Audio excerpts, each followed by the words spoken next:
Muy apreciados hermanos y hermanas, qué alegría reunirnos en este jueves sacerdotal para escuchar la palabra de Dios, para alimentarnos, para sacar ese espacio espiritual y desde allá, desde el lugar en que nos encontremos, poder llenarnos de esta presencia del Señor.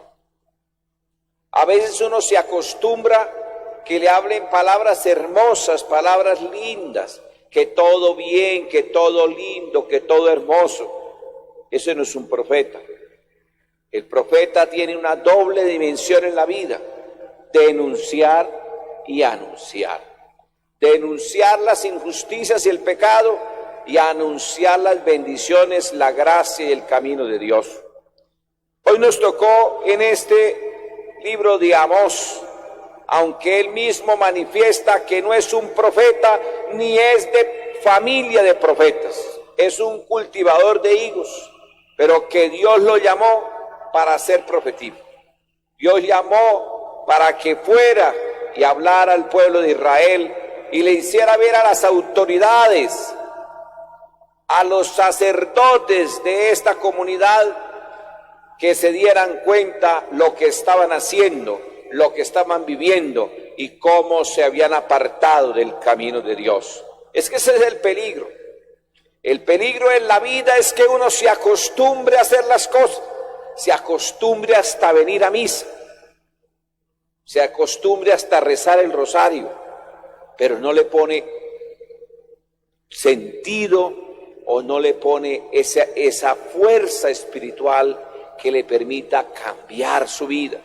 Si no sabemos escuchar y no interiorizamos lo que escuchamos y no lo llevamos a la vida, se queda ahí y entonces pasa como el agua por las piedras, que por dentro secas y estériles.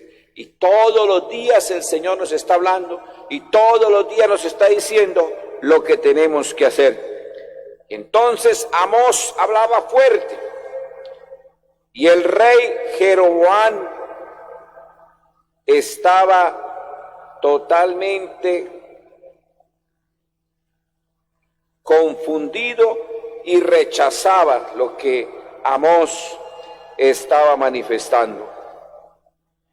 Por eso, cuando nosotros miramos lo que va a suceder, tanto el rey Jeroboam como el sacerdote Amasías, que se acomodaron y se apoltronaron a las realidades del mundo y a los intereses simplemente materiales, pues el profeta Amós le dice lo que le va a pasar. Vidente, como les habla, le dice: vidente, huye de aquí, vete, nos estás incomodando. ¿Cómo la palabra de Dios nos incomoda? Cómo a veces cuando la palabra de Dios nos hace mirar nuestros pecados, nuestras fragilidades y nuestros errores, no nos gusta. No nos gusta ese sacerdote que nos echa tanta vaina, no nos gusta ese profeta que nos está diciendo desgracias. Pero es que lo que estamos nosotros son las consecuencias de nuestros errores. Las consecuencias, una familia, un cristiano, una autoridad, llámese que se llame, se aleje de Dios, no haga oración, no le pida a Dios que le ilumine su mente y su corazón para que le evite caer en la tentación, para que le evite caer en los errores de la vida, pues fácilmente va a cometer esos errores, porque no podemos conducir nuestra vida únicamente por nuestras fuerzas, por nuestros deseos, por nuestros pensamientos, por nuestras ganas. Tenemos que ser instrumentos de Dios, tenemos que estar unidos a Él para que la gracia del Espíritu Santo sea la que nos ilumine, la que nos dé la mente, las ideas necesarias y claras que tenemos que actuar en nuestra vida para evitar el pecado. Eso pasa lo mismo en lo que estamos viviendo en la pandemia. La pandemia no es encerrarnos, no es que nadie me toque, nadie me mire y nadie me hable. No, eso no es ser responsable. Yo soy responsable con humildad por mi comunidad, por el bienestar de la otra persona. Yo debo utilizar el tapabocas, debo usar el distanciamiento, debo utilizar el gel, el alcohol cuando llegue a mi casa, evitar que llegue y contagie a otras personas, porque uno no sabe. Entonces no es que detrás de cada uno esté el policía diciéndole, ya usted por qué está allí, no. Y eso se llama ser irresponsable, no tener conciencia comunitaria, conciencia de lo que estamos haciendo, sin miedos. No, uno necesita vivir en el miedo y en el espanto. Entonces yo no salgo, yo no toco. No, salga, comparte, camine, haga deporte, hable, pero su debido tiempo con sus normas estables.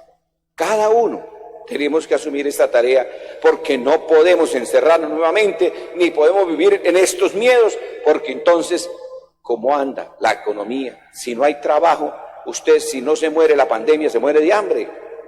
Si usted no tiene trabajo, ¿cómo va usted a darle comida a sus hijos?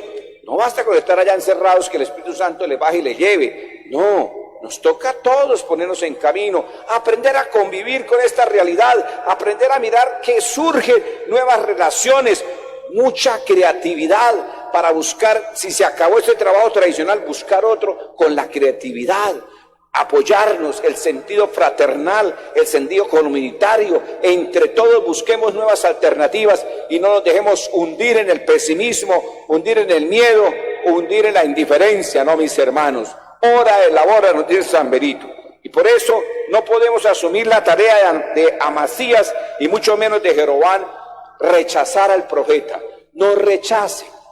En su casa, en su comunidad, habrán personas que no están de acuerdo con usted, que seguramente le descubren sus pecados y sus debilidades.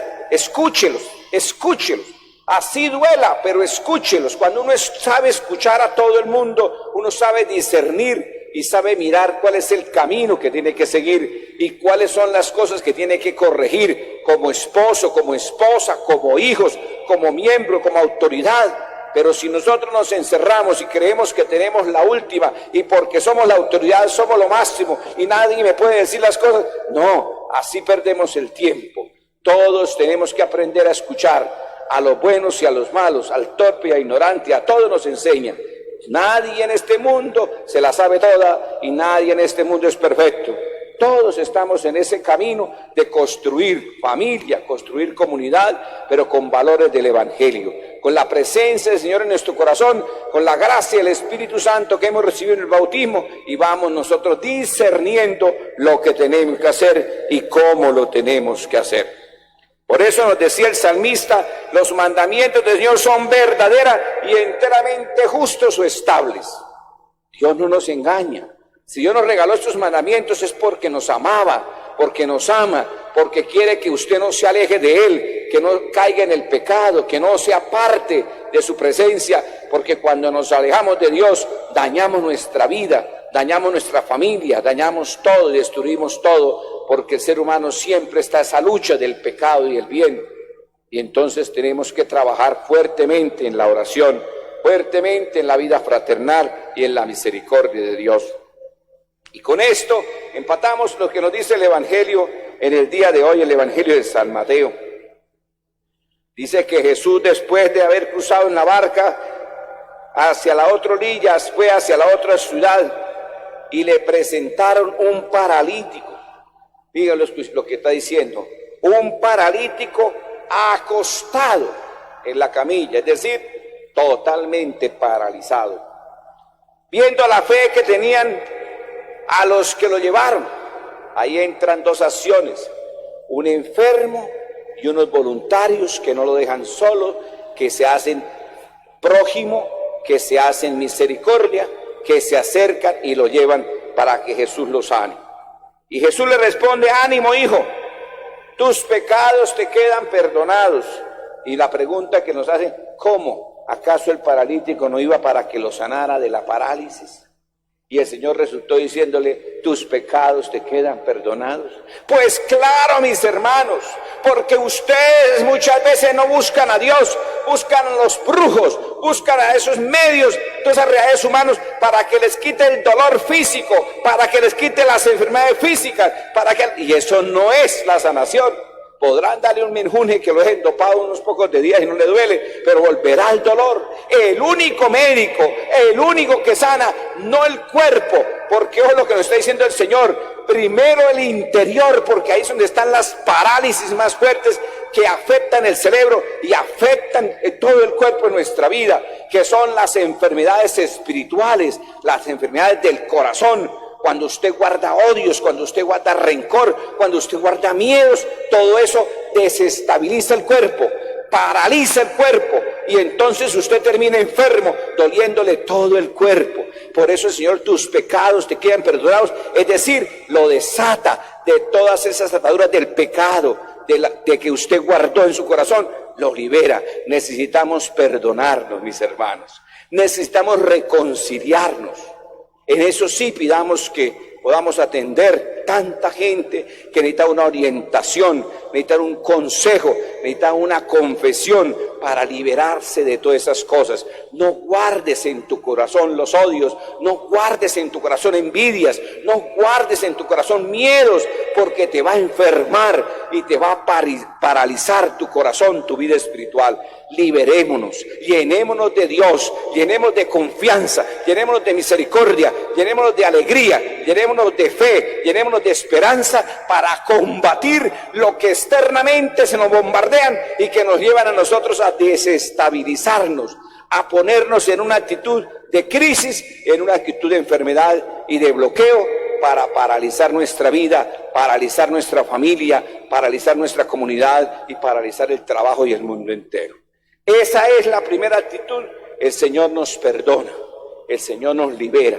Y cuando ya lo siente liberado, porque algunos criticaban que era una blasfemia, cuando ya lo siente liberado, él dice, levántate, toma tu camilla y anda. Váyase a anunciar, váyase a irradiar la misericordia que Dios tuvo con usted, irrádiela, proclámela, con su boca, con su ejemplo, con su testimonio. Qué hermoso mensaje que el Señor nos regala en el día de hoy.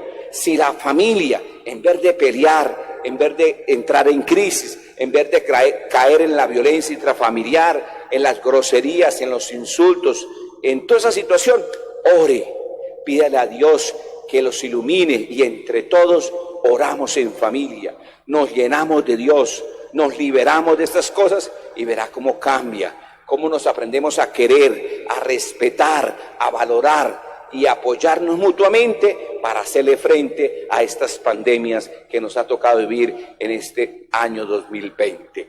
Hagamos eso y verá que nuestra vida cambia. Comunidad, hagamos eso, autoridades, hagamos eso y el trabajo se nos hace más suave y llevadero, menos estrés, menos úlceras, menos cánceres y meras realidades que nos llevan a la muerte. Si no es la pandemia, es estas situaciones emocionales y psicológicas que están dañando nuestra vida. Tantas personas que están encerradas, muertas de miedo, llenas de depresión, yo los invito, abra las puertas de tu corazón, busque al Señor, llénese de Él, órese, aliméntese espiritualmente de su presencia y salga, abra las ventanas, abra tu puerta de tu casa, hable con tus vecinos, hable con los demás, no tenga miedo, que si nos tocó, pues en las manos de Dios vamos y vamos contentos de haber vivido cada momento y cada instante de nuestra vida con profunda fe, con profundo convencimiento de que no estamos solos. Todo lo puedo en aquel que nos conforta, nos dice el Señor. Bien, mis queridos hermanos, yo los invito entonces para que hagamos este ejercicio de liberación, de sanación, de perdón, de curación con el Señor que nos ofrece su misericordia y que está dispuesto a sanarnos, a liberarnos y a fortalecernos en nuestra vida espiritual. Que Nuestra Señora de Chinquirá, patrona de esta comunidad cuya novena estamos realizando, nos acompañe, nos asista hoy y siempre, así sea. Así sea.